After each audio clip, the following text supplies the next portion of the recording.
Hello everyone, welcome to Smartly. कैसे हैं आप सभी? I hope you all are doing great and getting better with each passing day. Guys, क्या आप सभी को पता है कि हम आपसे ये क्यों पूछते हैं कि आप सब कैसे हैं, और हम ये होप करते हैं कि हर दिन के साथ आप अच्छे होंगे? क्योंकि हम सबको हमेशा ये उम्मीद रखनी चाहिए कि हर दिन के साथ हमारे अंदर कुछ बेटरमेंट होगा, हम कुछ नया सीखेंगे, ठीक है? और हर दिन इम्प्रूवमेंट का होता है। आप सभी में से जिसका कल यानी येस्टरडे वाला जो बीत चुका है, चाहे वो कैसा भी हो, लेकिन हमेशा एक नया कल आपका वेट करता है, दैट इज़ टुमारो। ठीक है? चाहे येस्टरडे कैसा भी हो, हमेशा एक टुमारो है जिसको आप बना सकते हैं। तो बिलीव इन योरसेल्फ। ठीक है? येस्टरडे में आप बीते हुए कल में कुछ भी चेंजेस नहीं कर सकते, लेकिन आने वाले कल में आप कुछ भी कर सकते हैं, कुछ भी बन सकते हैं। तो believe in yourself and you can do anything you want, right? Okay, so with this good thought for the day, let's go forward. First word of the day is comprehensive. Comprehensive मतलब क्या होता है? Inclusive, व्यापक। आपने देखा होगा कि हमारी जो टेक्स्ट बुक्स होती हैं जनरली, उनके ऊपर ये वर्ड लिखा होता है comprehensive. Comprehensive text books, reading comprehension. ठीक है?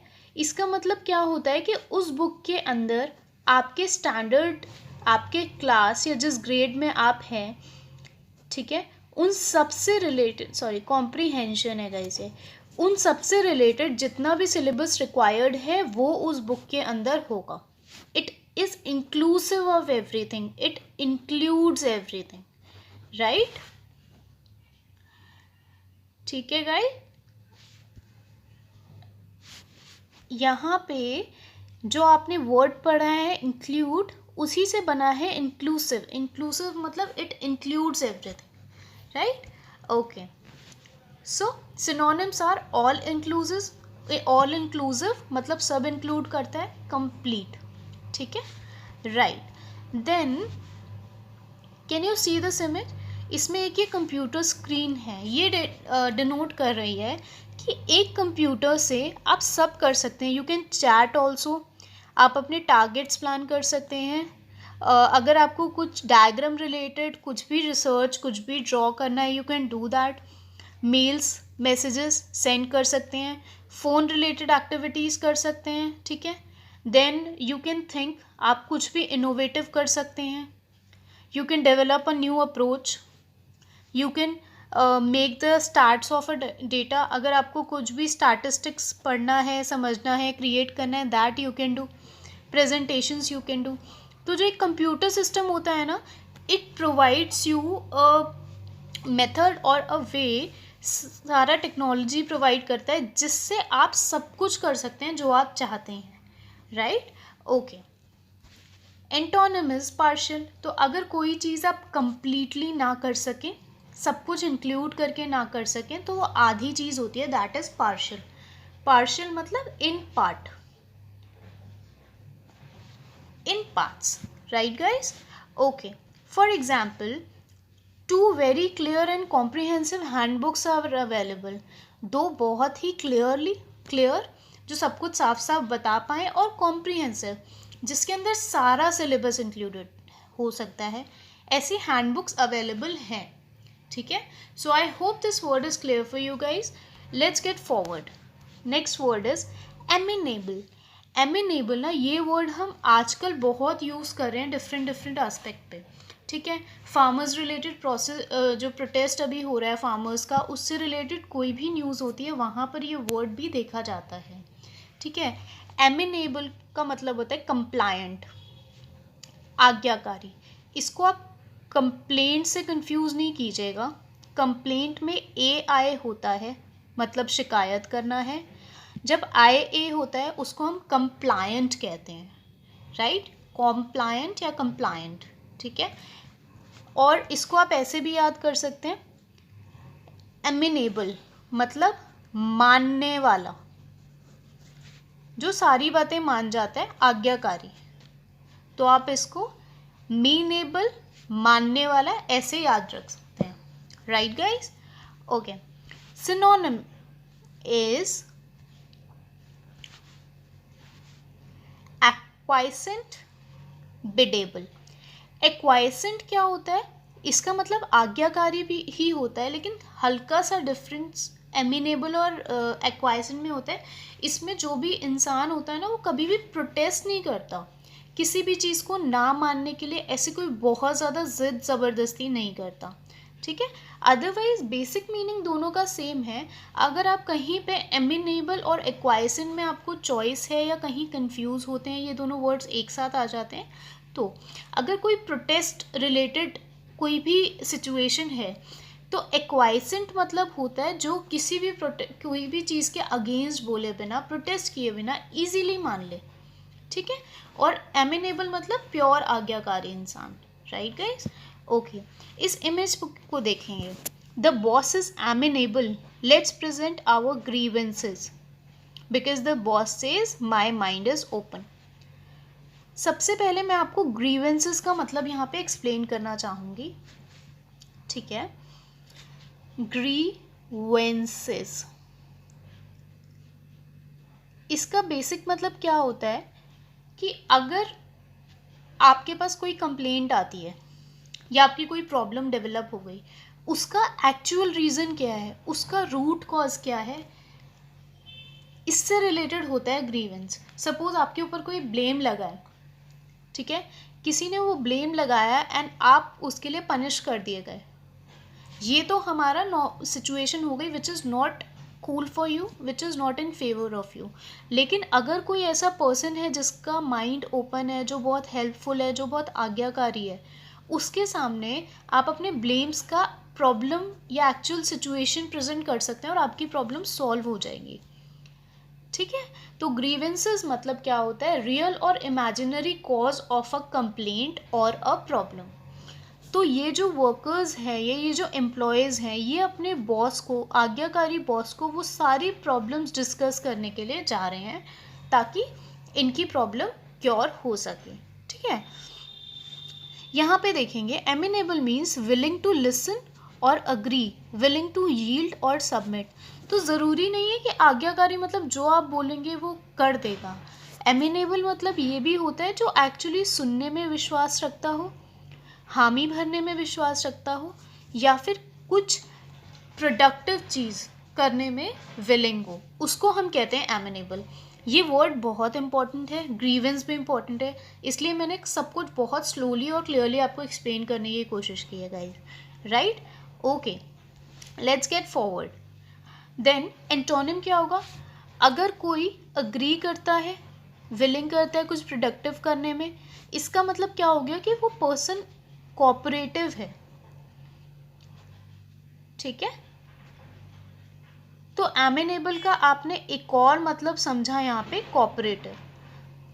सॉरी, एक और सिनोनिम समझा कोऑपरेटिव. तो क्या हो गया? Compliant, acquiescent, biddable and cooperative. ठीक है. All right.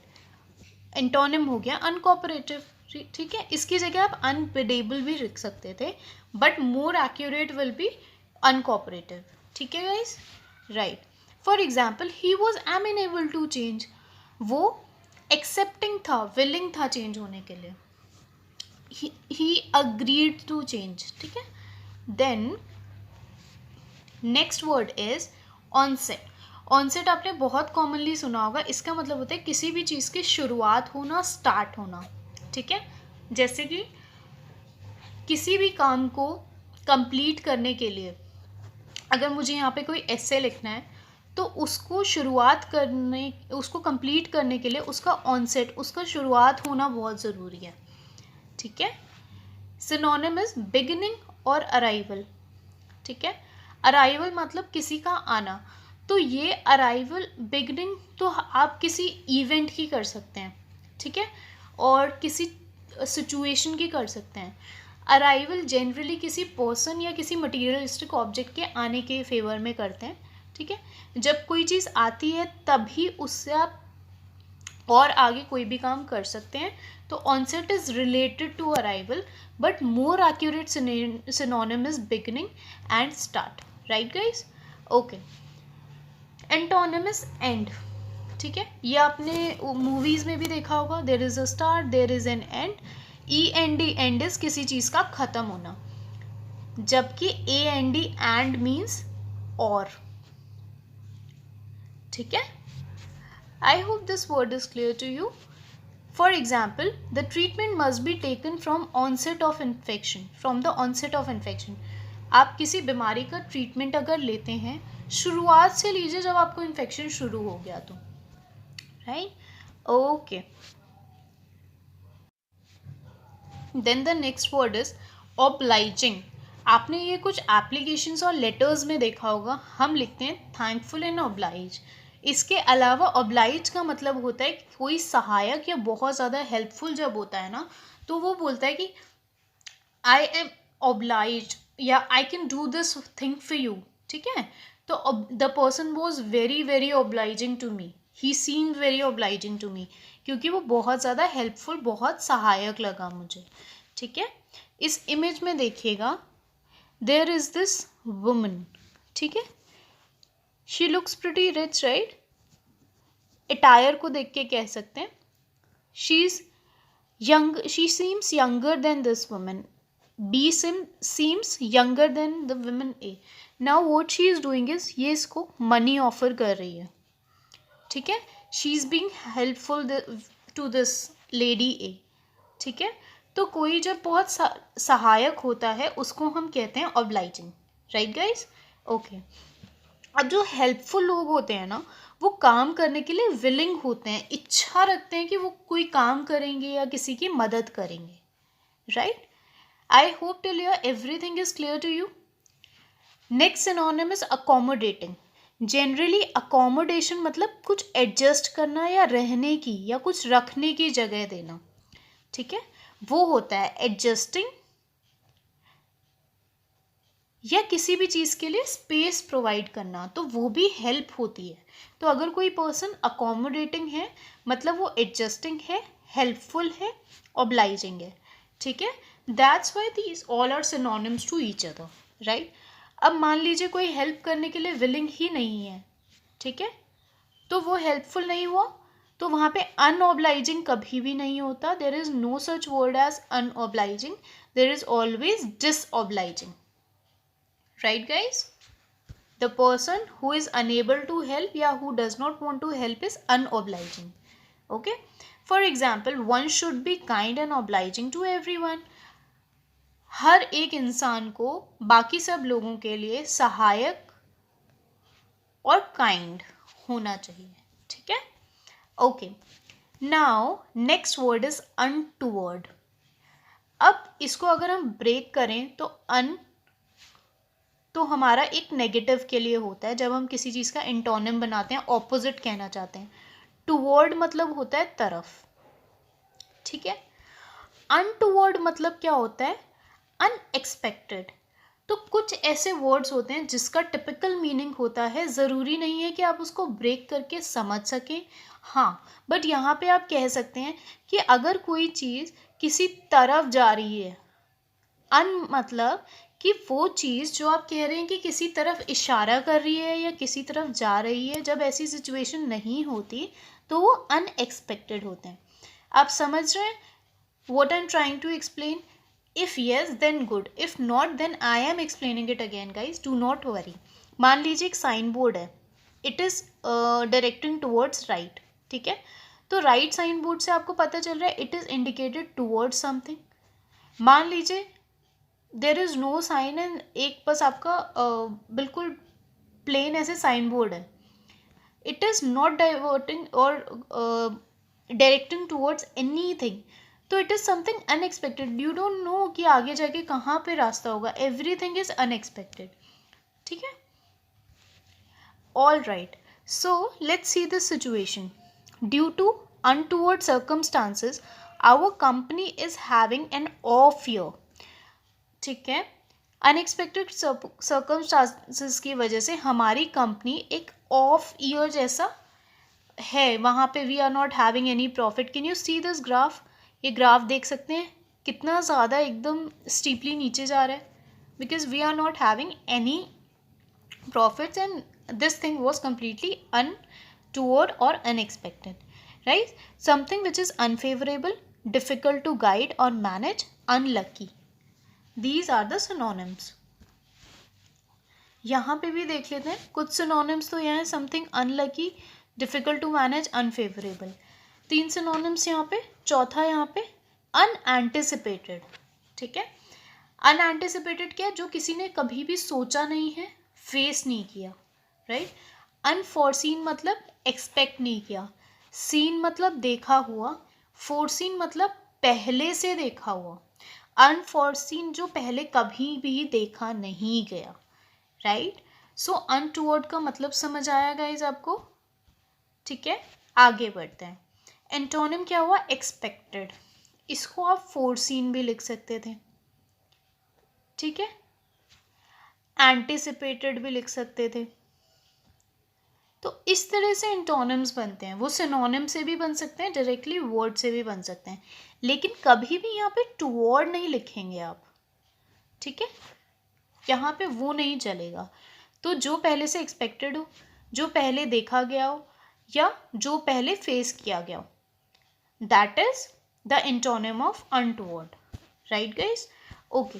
For example, she examined me and found nothing unexpected, which is good. उसने मुझे एग्जामिन किया और उसको कुछ भी ऐसा नहीं मिला जो अनएक्सपेक्टेड हो, जो कि अच्छी बात है. ठीक है, okay guys. Next word is devote और डिवोट. ठीक है, इसको आप यहीं पे डेडिकेटेड से याद रख लेंगे और पूरी स्लाइड में इसको याद रखना है आपको. ठीक है, इसका मतलब होता है डेडिकेटेड. Right, okay. समर्पित, जब हम किसी को समर्पित होते हैं, वो हम अपने हार्डवर्क को हो सकते हैं, राइट. हम अपनी फैमिली को हो सकते हैं, हम लोग अपने भगवान को हो सकते हैं. किसी भी सिचुएशन को लेके समर्पित होना, दैट इज डिवोट और dedicated. Can you see this image? ये पर्सन कितना डेडिकेट होके ही इज प्रेइंग. ठीक है, तो this is an example of dedicated और डिवोट. देन सबसे क्लोज है इसका वर्ड डिवोटेड. ठीक है, तो हमेशा आप इस वर्ड को डिवोटेड से याद रख सकते हैं. छोटा सा वर्ड प्ले है. इफ आई रिमूव दिस, तो ये डिवोट बन गया. ठीक है, इससे याद रखेंगे. somebody who is devoted or committed to something. Right guys? Okay. Then antonym is apathetic. अब this is the third time we are reading this word apathetic.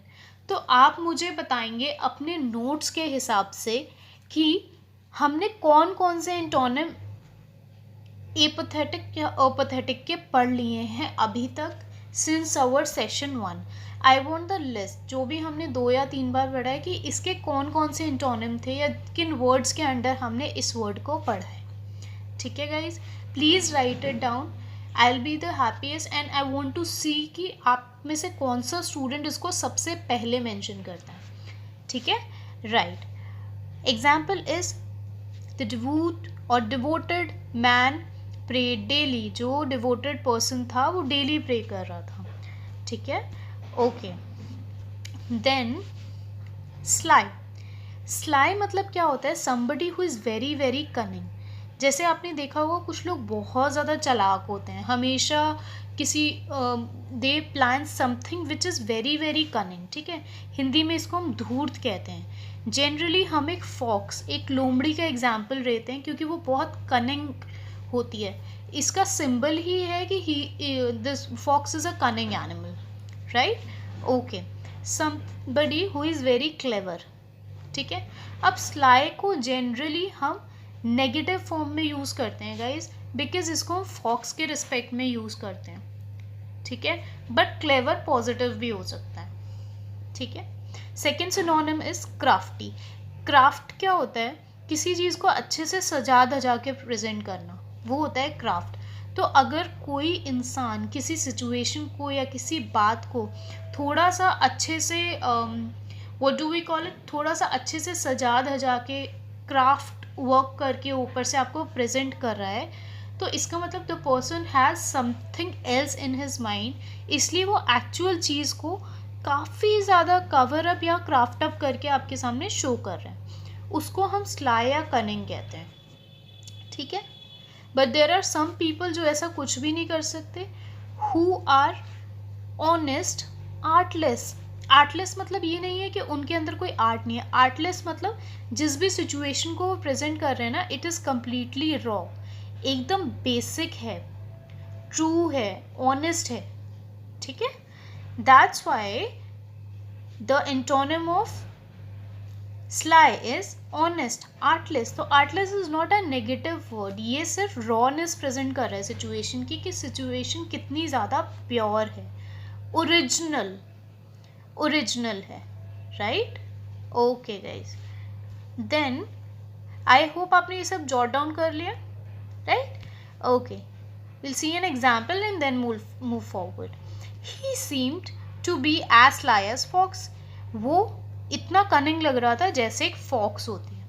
तो आई होप इस वर्ड से आपको स्लाई याद रहेगा, इस इमेज से, right.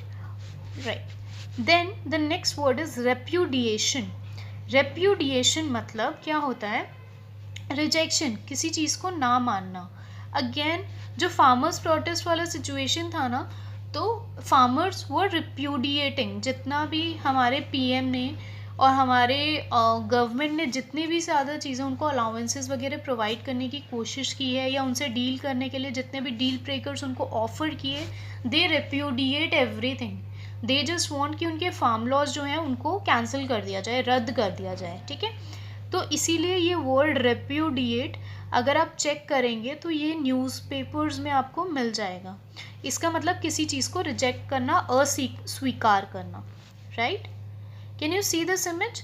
ये इमेज हमने मेडिकल क्लेम फॉर्म से लिया है, कि आप जब मेडिकल बेनिफिट्स क्लेम फॉर्म जो हम इंश्योरेंस लेते हैं, इंश्योरेंस लेने के बाद कभी कभी जब सिचुएशन या नीड अराइज होती है तो आप वो मेडिकल क्लेम करते हैं कि हमें वो पैसे वापस चाहिए, बट एप्लीकेशन कभी कभी रिजेक्ट भी हो जाती है, तो it has been repudiated as per this image, उसको अस्वीकार किया गया है as per this image, right. Okay, renunciation का मतलब भी रिजेक्शन होता है। अब अबैंडनमेंट क्यों है यहाँ पे? अबैंडन, इसका मतलब क्या होता है, किसी चीज़ को छोड़ देना, ठीक है। किसी चीज़ को छोड़ना मतलब आपने उस चीज़ को एक्सेप्ट नहीं किया, रिजेक्ट कर दिया, ठीक है, उसी को कहते हैं रेप्यूडिएशन। दैट्स वाई यहाँ पे इसका सिनोनिम है, right guys. I hope all the synonyms are clear for you. Antonym is confirmation, जब आप किसी चीज़ को स्वीकार कर लेते हैं, ठीक है, एक्सेप्ट कर लेते हैं, तो वो हमारा एंटोनिम हो जाता है अस्वीकृति का, ठीक है। एक्सेप्टेड लिख सकते हैं, ठीक है, right. Then example is it felt like a repudiation of their most deeply held ideals. Ideals हमने आपको पिछले सेशन में समझाया था कि एक हमारा होता है आइडियल्स, एक होता है आइडल्स, और हम आपको वर्ड पढ़ा रहे थे इडल, ठीक है गाइस। क्या आप इन तीनों का डिफरेंस मुझे बता सकते हैं? Mention it in the comment section right now कि इन तीनों का मतलब क्या है, राइट। नाउ गाइस, अगर आप लोगों को ऐसा लगता है कि बीच में हम थ्रोइंग क्वेश्चंस एट यू, आप पॉज कीजिए इस वीडियो को वहीं पर, ठीक है, आंसर कहीं पे जॉट डाउन कीजिए। At the end of the section single या मल्टीपल कमेंट्स में आप अपने आंसर्स मेंशन कर दीजिए, ठीक है। इस तरीके से आप साथ के साथ सारे आंसर्स मुझे दे सकते हैं। Next word is furtive. Furtive मतलब क्या होता है? जब कुछ सीक्रेट होता है, जब कुछ गुप्त होता है। सीक्रेट से रिलेटेड लास्ट सेशन में हमने आपको एक वर्ड पढ़ाया है। I want to know what word was that, and कितने स्टूडेंट्स उसको याद कर सकते हैं, रिकॉल कर सकते हैं कि वो कौन सा वर्ड था, ठीक है, राइट। ये इमेज देखिए, इस इमेज में आपको क्या दिख रहा है? यहाँ पे देयर इज़ अ शीप, यहाँ पे और हैं कुछ, ठीक है, but this sheep actually is a fox. इस फॉक्स ने शीप की स्किन पहनी हुई है, ठीक है।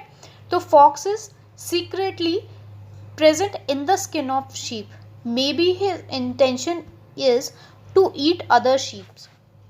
ठीक है, तो इस चीज़ से आप सीक्रेट को याद रखेंगे और मुझे सीक्रेट का दूसरा एक सिनोनिम बताएंगे फॉर्टिव के अलावा, जो हमने लास्ट सेशन में पढ़ा था, ठीक है। Now secret is something which is secretive, जो शेयर है, या सरप्टिशियस है, ठीक है। सरप्टिशियस मतलब भी होता है द सेम और फॉर्टिव। देन एंटोनिम इज ओपन, जो आपका गुप्त नहीं है, तो वो मैटर या वो इंसिडेंट या आपका जो भी बात है वो ओपनली सबके सामने है, so it is the antonym of furtive. कभी कभार जो सिनोनिम्स और एंटोनिम्स होते हैं ना, दे आर सिंपल वर्ड्स, बहुत कॉम्प्लिकेटेड नहीं, सिंपल वर्ड्स होते हैं, उनको भी आप याद रखेंगे, right. Example of furtive is the report showed furtive criminal activity. Report ने शो किया सीक्रेट क्रिमिनल एक्टिविटी थी, so maybe there was a case, there was a situation, उसमें जो क्रिमिनल एक्टिविटी थी ओपनली विजिबल नहीं थी, maybe it seemed like a suicide case, maybe वहाँ पे किसी ने सुसाइड किया है, but when the report came out उसकी डिटेल्स के साथ, तब पता चला कि उसके अंदर एक सीक्रेट क्रिमिनल एक्टिविटी थी, it was a crime and not a plain suicide, right. The next word is premeditated. इसका हम थोड़ा सा ब्रेक करके आपको मतलब समझाएंगे। मेडिएट क्या होता है? मेडिएट मतलब होता है किसी चीज़ को होने में हेल्प करना, ठीक है। मीडिएटर वर्ड आपने सुना होगा। मीडिएटर्स क्या होते हैं? किसी भी काम को करने में ये हेल्प करते हैं, ये मिडल पर्सन का रोल प्ले करते हैं। तो मिडल्स आया मिड से, मिड मतलब बीच में, तो जो मिड मतलब होता है किसी भी चीज़ का बीच, ठीक है, सेंटर, उससे बना हमारा मिडल, मिडल से हमारा बना mediator. Mediator is the person जो किसी चीज़ को मीडिएट करवाता है, वो काम करवाता है, ठीक है। प्री मीडिएटेड मतलब पहले से ही चीज़ मीडिएटेड है, पहले से ही चीज़ सपोर्टिव या ईज करवाई हुई है किसी के थ्रू। जब ऐसी सिचुएशन नहीं होती तो वो होता है अनप्रीमेडिएटेड। कभी कभार एग्ज़ाम में हमें एग्जैक्टली वर्ड्स का मीनिंग नहीं पता होता, तो आप इस तरह से कुछ वर्ड्स का मीनिंग डिराइव कर सकते हैं, और अगर वो वर्ड इसकी तरह देखे गए हैं तो और चीज़ें ईजी रहती हैं, ठीक है। तो अगर कोई चीज़ मीडिएटेड है, पहले से मीडिएटेड है, इसका मतलब किसी पर्सन ने मिडल मैन बन के सिचुएशन को, काम को करवाया है, ठीक है। पहले से करवाया तो चीज़ें पहले से प्लान हो चुकी है, बट अगर ये नेगेटिव है तो अनप्लान्ड हो गई। देख सकते हैं आपने किस तरीके से एक वर्ड से उसका मीनिंग डिराइव कर लिया। 90% ऑफ टाइम्स एग्जैक्ट मीनिंग ना पता होने पर भी हम डिराइव कर सकते हैं इस तरीके से, right. Okay, synonyms are spontaneous, unprepared. Unplanned हो गया, अनप्रिपेयर्ड। स्पॉन्टेनियस कौन पर्सन होता है? जो कभी भी कोई प्लानिंग नहीं कर रहा है, एकदम से कुछ काम करना, इंस्टेंटेनियसली कुछ काम करना। इंस्टेंटेनियस भी इसका सिनोनिम हो सकता है, मतलब एकदम से उसी इंस्टेंट, उसी पल कुछ डिसाइड करके काम करना इज इंस्टेंटेनियस। तो हमने यहाँ पे इसके 4 सिनोनिम्स पढ़े हैं। First is unplanned, second is spontaneous, third is अनप्रिपेयर्ड and fourth is instantaneous, right guys. Okay, अब एंटोनिम प्रीमेडिएटेड, जैसे हमने आपको ब्रेक करके बताया था वैसे ही देखिएगा। जब कोई चीज़ प्लान्ड होती है तो उसको हम अनप्रीमेडिएटेड भी कहते हैं, ठीक है। तो ऑब्वियसली जितने भी सिनोनिम्स हैं उनका डायरेक्ट ऑपोजिट ले लीजिए, planned, unspontaneous, unprepared, sorry prepared. ये सब सिनोनिम्स एंटोनिम्स हो जाएंगे हमारे unpremeditated, right. Okay, example is the insurrection was precipitated by unpremeditated outrage. यहाँ पे हम आपको अभी चारों वर्ड्स का मीनिंग एक्सप्लेन करेंगे। एक हम कर चुके हैं, ठीक है। सबसे पहले इंसरेक्शन। इंसरेक्शन मतलब होता है किसी भी तरह का रिवोल्ट, जैसे गवर्नमेंट के अगेंस्ट आप कुछ भी वायलेंट सिचुएशन या एजिटेशन शो करते हैं, गुस्सा शो करते हैं, रिवोल्ट शो करते हैं, प्रोटेस्ट शो करते हैं, उसको हम इंसरेक्शन कहते हैं। तो जो बहुत हाई अमाउंट ऑफ प्रोटेस्ट होता है उसको हम इंसरेक्शन कहते हैं। प्रेसिपिटेट मतलब किसी भी चीज़ का कलेक्ट होना या इकट्ठा होना, ठीक है। रेज मतलब होता है गुस्सा। गुस्सा जब बहुत एक्सट्रीम हो जाता है, बाहर निकल के शो होता है, उसको हम आउटरेज कहते हैं, ठीक है। तो जो रिवोल्ट था वो किस वजह से हुआ? अनप्लान्ड लोगों के गुस्से का रिजल्ट था। अनप्लान्ड लोगों के गुस्से की वजह से रिवोल्ट इकट्ठा होके मतलब दिखने लगा, वो रिवोल्ट की फॉर्म में सबके सामने आया। क्यों हुआ रिवोल्ट? रिवोल्ट अनप्लान्ड या लोगों की अनहेल्प या एकदम से उस पॉइंट पे आए हुए गुस्से की वजह से रिवोल्ट हो गया, right? Okay, now words for today are completed. We have come to idioms and phrases. First idiom of the day is know the ropes. जैसे हमने आपको पहले समझाया हुआ है, idioms होते हैं मुहावरे, phrases होते हैं वाक्यांश। आपके एक एग्ज़ाम में 2 से 3 आते ही हैं ये, ठीक है। और इसको समझने का तरीका थोड़ा बहुत हो सकता है, बाकी आपको याद ही रखना है। तो हर सेशन में हम 2 से 3 idioms and phrases आपके साथ डिस्कस करते हैं, ठीक है। आपने जो भी डिस्कस किए हैं आप हमारी पुरानी वीडियोस पे जाके वो सभी पढ़ सकते हैं, ठीक है। नो द रूप्स मतलब क्या होता है? किसी चीज़ को अच्छे से समझना, to understand the details, right. अब आप देख सकते हैं इस इमेज में, हमने आपके साथ ये इमेज ये इसीलिए रखी है, आप ये देख सकते हैं कि एक रूप में बहुत सारे टैंगल्स, बहुत सारे गांठें होती हैं, जैसे आपने शिप वगैरह पे देखा होगा। लेकिन अगर आप बारीकी से समझ सकते हैं कि हर रोप का फंक्शन क्या है, इसका मतलब आप हर रोप की डिटेल्स को समझते हैं, राइट। इससे आप याद रख सकते हैं कि नो द रोप्स होता क्या है exactly, right. For example, don't worry about Sara's taking over that reporter's job. Sara की चिंता मत करो जो वो रिपोर्टर की जॉब को लेने वाली है। She already knows the ropes, उसको ऑलरेडी डिटेल्स के बारे में पता है, वो समझती है, right. I hope this idiom is clear for you guys. Let's get forward. Then can you see this man? ये स्ट्रॉ का बना हुआ है। जो हमारी घास फूस होती है ना,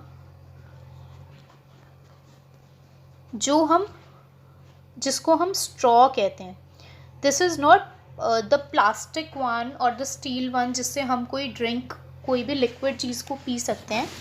इस स्ट्रॉ का मतलब होता है घास फूस। ये वर्ड कैसे याद रख सकते हैं? Stray animals are fed straw. जो स्ट्रे एनिमल्स हैं, मतलब आप कह सकते हैं जो गाय हैं, वी हैव डॉग, सॉरी जो कैटल्स हैं, उनको हम लोग, वैसे तो इसको आवारा होता है स्ट्रे का मतलब, लेकिन आप याद रखने के लिए कर सकते हैं कि जनरली काउ स्ट्रेज हैं, उनको हम लोग घास फूस खिलाते हैं, right. Idiom is a man of straw, ठीक है। अ मैन ऑफ स्ट्रॉ मतलब अ वीक पर्सन। घास फूस काफ़ी वीक होती है, अगर आप इसको ब्रेक करना चाहें तो बहुत इजीली तोड़ सकते हैं। तो the person who is very very weak, उसको कहते हैं अ मैन ऑफ स्ट्रॉ, घास फूस से बना हुआ। किसी का दिमाग वीक होता है, अगर हम किसी को बोलना चाहते हैं कि योर ब्रेन इज स्लो, तो हम कहते हैं ना कि आपके दिमाग में भूसा है, उस भूसे को ही हम स्ट्रॉ कहते हैं। अब तो याद रहेगा आप सभी को, कहते हैं ना दिमाग में भूसा भरा है, दिमाग वीक है, तो वीकनेस डिनोट करने के लिए आप स्ट्रॉ वर्ड यूज़ करते हैं। A man of straw, somebody who is weak. For example, he was accuse by his opponents. जो उसके ओपोनेंट्स थे ना, जो उसके अगेंस्ट लोग थे, उन्होंने उसको अक्यूज़ किया, उसको ब्लेम किया कि वो मैन ऑफ स्ट्रॉ, वो एक वीक आदमी है एंड लैकिंग इन डिसीसिवनेस। वो डिसीजन मेकिंग में बहुत वीक है, वो डिसीजन नहीं ले सकता, he lacks decisiveness, right. I hope every word, every idiom and phrase was clear for you guys. It's always lovely teaching you. Thank you very much for watching the session. If you like the session, please hit the like button and share it as much as possible. जितनी इस information की ज़रूरत आप सभी को है उतनी ही किसी और को भी होगी जहाँ तक हम इस सेशन को नहीं पहुँचाए हैं. ठीक है, आप लोग ही हमारी मदद कर सकते हैं. हर एक पर्सन 1 या 2 लोगों की हेल्प कीजिए ताकि आगे लोगों की हेल्प हो सके और ये चेन बढ़ के इस सेशन का एडवांटेज सबको मिल सके. जितना कंपटीशन होगा वो आप ही के लिए फ्रूटफुल है guys, right? So please like the session and share it if you like it. Thank you very much for watching this session. Take care, stay safe.